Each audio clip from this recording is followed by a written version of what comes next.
Hello everyone, and thank you very much for giving me the opportunity to present here today. My talk is going to be about human in silico trials for drug safety predictions. First of all, I would like to thank all the people that contributed to this work. You see some names here from the Computational Cardiovascular Science group, but also you see all the companies we have been collaborating with over the years, listed on the right, and also our funders listed at the bottom that make our research possible. We would like human in silico trials to play an active role in the improvement of the current pipeline for drug safety assessment. Ideally, we would like them to be used very early on, before any animal testing is performed. This will improve the quality of the candidate compounds that go through this pipeline, while also reducing the animal use in research.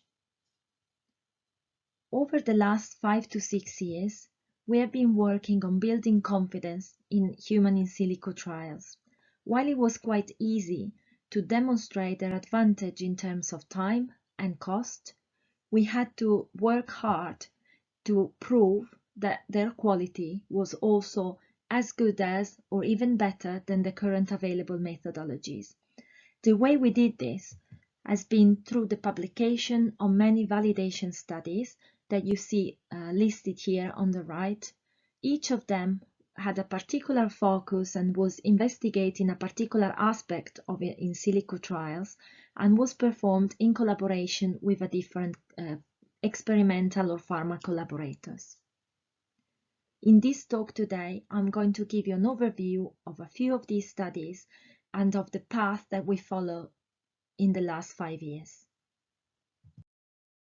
First of all, there are a few things to introduce, and the main one is the population of model methodology that many of you may have heard before.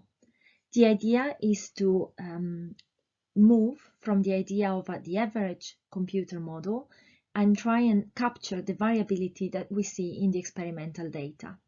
In these slides, you see different action potential traces acquired from different heart in the same region, and you can clearly see how different they can be in terms of length, shape, amplitude, and so on. And this would be the O'Hara-Rudy model that has been built using these data, and in particular using their average values in terms of biomarkers. What we did in our group in Oxford was to develop this population of model methodology that goes from one model to many. This is done by varying the model's parameter, and in this case is the ionic current conductances, so all the models have the same structures but different parameters. They are randomly generated, but then we also have a process called calibration in which we only keep the models that are in agreement with the experimental data, based on a set of biomarkers. The methodology was first published in 2013 by Oliver Britton, and since then we have been using it in many different studies, both for control conditions and cardiac diseases. The population of models methodology can be used to capture variability in drug response. If we have a single model and we apply a drug, like you see here in the figure from the solid line to the dotted line, we will see one response. But if we have a population of models and we apply the same drugs to all the models, we will observe a variety of responses. And in particular, we identified 3 phenotypes. The one at the top is just changes in biomarkers such as action potential duration or upstroke velocity. The second phenotypes are models displaying abnormalities in repolarization like EADs or repolarization failure, and the last phenotype are models displaying problems in depolarization, so they are not able to develop a full action potential. And due to the mechanistic link between EADs and cardiac arrhythmias, in particular Torsades-de-Pointes arrhythmia, we decided to focus on repolarization abnormality to investigate the safety profile of drugs. One extra advantage of the population of model methodology is the possibility of investigate the ionic mechanisms that are responsible for each of these phenotypes. On the left, you have the ionic current conductances and their that we varied in the population and their distribution for each of the three phenotypes. And you can see quite clearly that all the models in pink are characterized by a low expression of the current IKS, a higher expression of the sodium-calcium exchanger, a lower expression of the sodium-potassium pump, and a higher expression of the calcium current.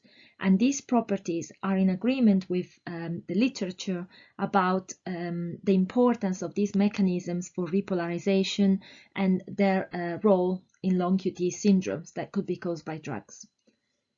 Based on these concepts, then, we developed a software, which is the virtual assay software, which incorporate the population of model methodology and facilitate the drug testing also for people that have no or little expertise in modeling and simulations.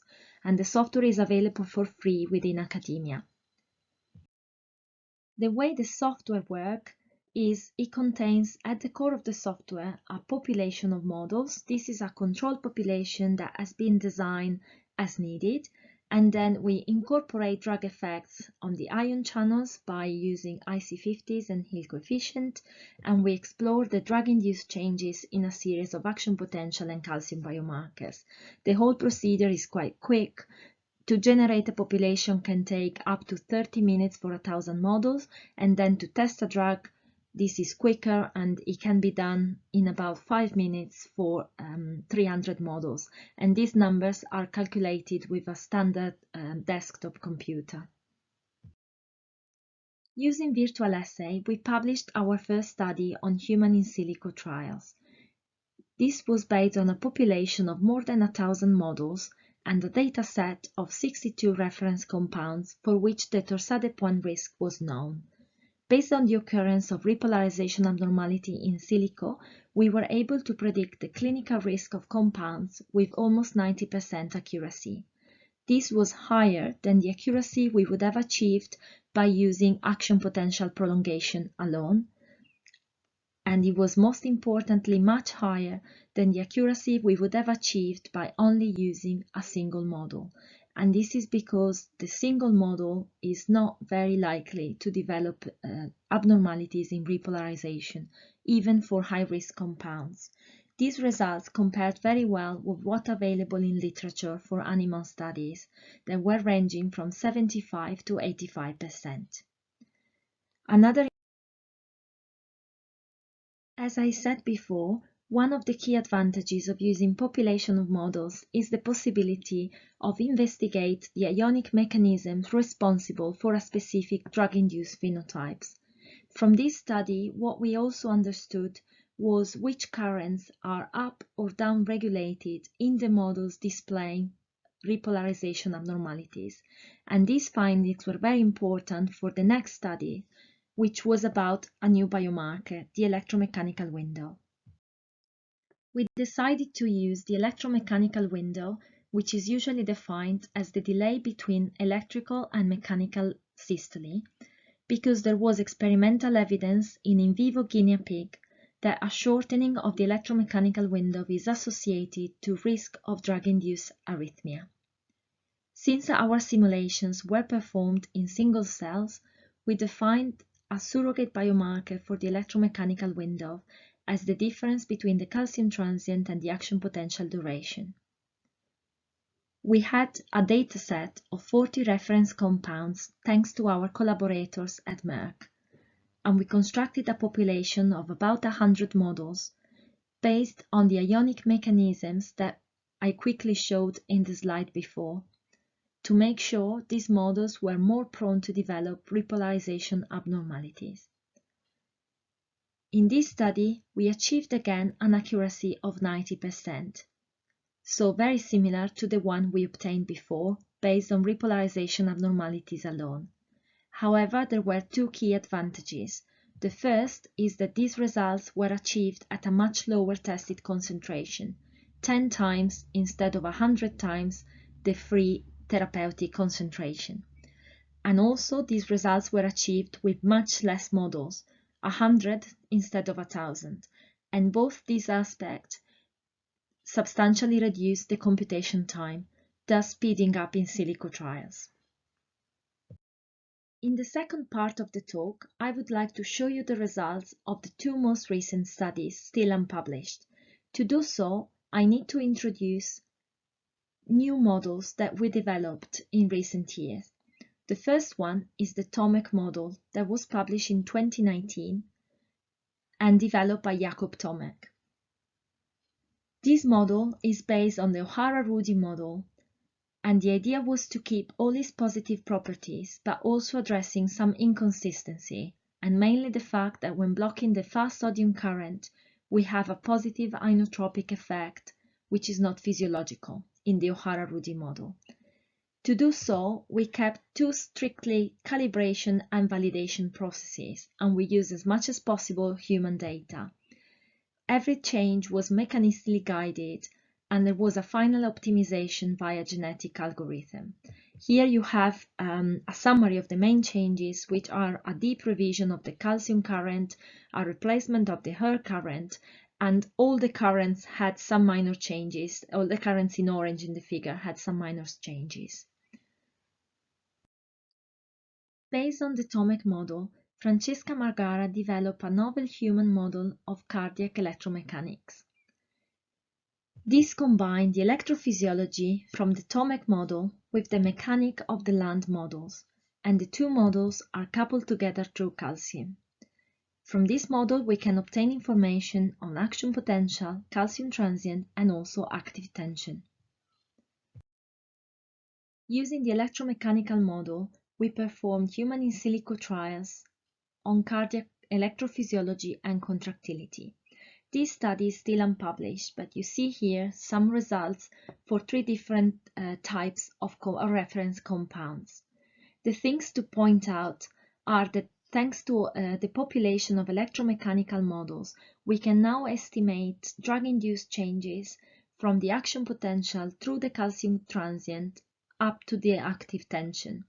And this allows us to understand which is the effect on contractility caused via ion channel blocks, and to also simulate effect on contractility that might be independent by the channel block but caused by changes in the contractile machinery. The last study I'm going to show you today is about cardiac Purkinje cell. The reason why we decided to focus on Purkinje is that Purkinje fibers are routinely used as an in vitro model for drug safety testing, and they are more prone to develop proarrhythmic mechanisms compared to ventricles. This is probably related to their electrophysiological differences. Indeed, Purkinje cells are characterized by a longer action potential duration and a higher upstroke velocity. Christian Trovato from our group published a novel human cardiac Purkinje cell model last year. We decided to develop a new model because we had a huge data set of human experimental data available through our collaborators, and the models available in literature were built only on a limited set of human data. But most importantly, we wanted to make sure that our model was able to reproduce early and delayed after depolarization, which are quite important for prediction of drug-induced arrhythmia. Using this model, we perform in silico trials in cardiac Purkinje cells. This study is in collaboration with Sanofi and is still unpublished. We received experimental data for 14 reference compounds at 3 pacing frequencies and 4 tested concentrations each. And we compare simulation results in a population of 500 human models against experimental data from isolated rabbit Purkinje fibers. Here on the left, you have 3 compounds as example, with the experimental traces at the top and the simulated traces at the bottom. Overall, we observed a good qualitative but also quantitative agreement between simulations and experiments. However, we also observed that simulations were much better in predicting the clinical risk of arrhythmia for high-risk compounds based on the occurrence of repolarization abnormality. To conclude, I hope you enjoyed this overview on human in silico drug trials in population of human models. It is a fast and effective way to predict drug-induced effects on human electrophysiology and contractility at the population level, also thanks to the variability in ionic conductance that can capture variability in drug response. It is a very versatile approach, suitable for multiple cell types, and it's possible to create population that represent specific subpopulation at risk, and this could be extended to include disease conditions. Thank you very much for listening, and I hope to see you with some question in the question and answer session. Bye!